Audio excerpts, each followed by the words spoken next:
Samantala, matapos ang 42 taon, isang taga San Beda ang nagtap sa 2009 bar exam. Nakapanayam siya ng GMA News kasama ang second at third placers sa exam. Ang balita, hatid ni Lia Manyala, exclusive.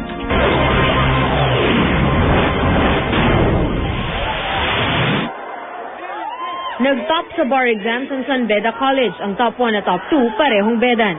Ang bar top-notcher na si Rainier Yebra hindi makapaniwala na marinig ang balita. Sa sobrang kaba, hindi siya nagpunta sa Supreme Court para personal na makita ang resulta ng exams. Buong gabi lang daw siyang nagdasal na sana'y makapasa siya. My mindset was, gusto kong pumasa sa bar. Yun lang yung goal ko. If ever I'll top the bar, it's not for me, it's for God and for San Beda. Pangarap ni Yebra ang maging abogado mula pagkabata at kwento ng mga profesor niya, inasahan na nilang magtatap si Yebra ngayong taon dahil talagang masipag at matalino raw ito. But we expected him to top the bar because he is our class valedictorian.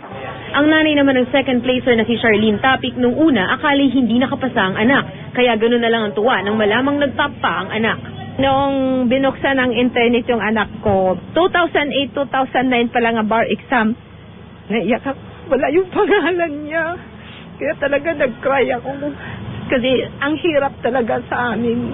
Balak ni Charlene na ituloy ang trabaho sa DOJ imbis na magkaroon ng career sa mga bigating law firm sa bansa. Doing public service talaga ako. I plan to be a part of PAO, Public Attorney's Office.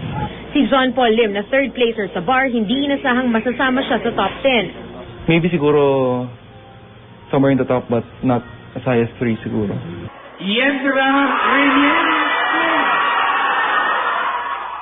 Halos hinigi ng mga estudyante ang grounds ng korte sa payamang kagabi nang ilabas ang resulta ng bar exams.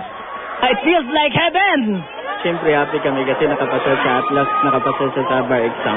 7 sa top 10 ang nakuha ng Ateneo de Manila University, 2 ang galing sa UP at San Beda. 24.5% o 1,415 ang nakapasa sa mahigit sa 5,000 estudyante na kumuha ng bar exams. Mula sa 75 percentage points, ibinaba ng korte ang passing rate sa 71%. Lia Manyalak, GMA News.